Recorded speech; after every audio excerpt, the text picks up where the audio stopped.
Hi, I'm Dr. Tony Paparo, Mastery Golf Systems. Do you practice better than you play? Or don't play so well under certain conditions? Do you play well except when you got to put it all on the line in the heat of competition? Well, if that's true for you, then the problem is not with your mechanics. It's with your inability to handle the threats to your performance expectations. And going back to the driving range and hitting great shots after a bad round won't magically repair the problems with your performance. You see, threats, whether to our life or to our performance in any human activity, including golf, activate our fight or flight reflex. This instinctive, powerful, and primitive reaction to threat, while it can save our lives, ruins our health and destroys our performance. Since our nervous system, which is where our fight or flight reflex is located, hasn't evolved or adapted from the time our ancestors lived in caves, it cannot differentiate between threats to our lives and threats to our performance. So it treats all threats as if it's to our lives. Here's how it affects our performance.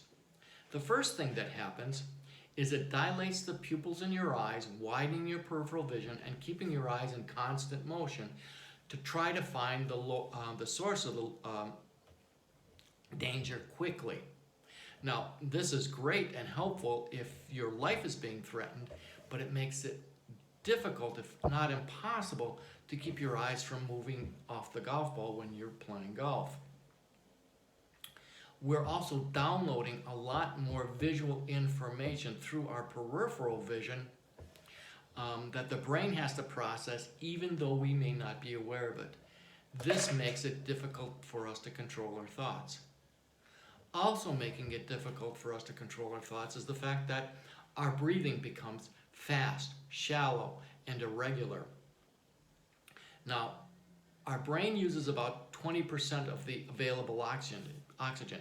If we reduce the amount of oxygen to the brain, we make it less effective. Additional adrenaline released into our bloodstream when we go into fight or flight happens because we need to be faster and stronger. While this is great if you're being chased by a saber-toothed tiger, it makes your swing faster and shorter, thereby affecting the perfect timing needed at impact.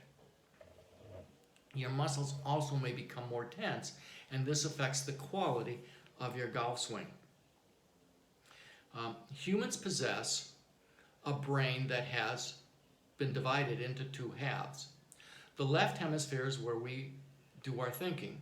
The right hemisphere is where our emotions are housed. Now, when we go into fight or flight, the communication between the left and right hemispheres is suppressed. Thus, not only is it difficult to control our thoughts, it's difficult to control our emotions no matter how hard we try. If our lives are threatened, we need to react immediately or we die. So there's no time to think. So in its infinite wisdom, our nervous system shuts down all our memories except those that are required for survival. If it feels like you forgot how to swing, you did, because you no longer have access to those memories. Finally, because there's no time to think, the nervous system suppresses all higher cognitive functions. So if you forget to check for wind, or the fact that you're hitting uphill and need a longer club, or you need a 9-iron but you pull out a 6-iron, that's because your brain doesn't have access to the abilities to make those decisions. Now, you know what happens to you when you go into fight or flight.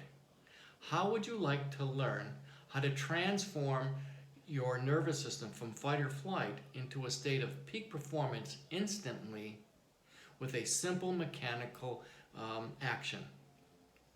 Well, you'll just have to watch my next video. accessing the zone quickly and easily. I'm Dr. Tony Paparo of Mastery Golf Systems, and there is a better way.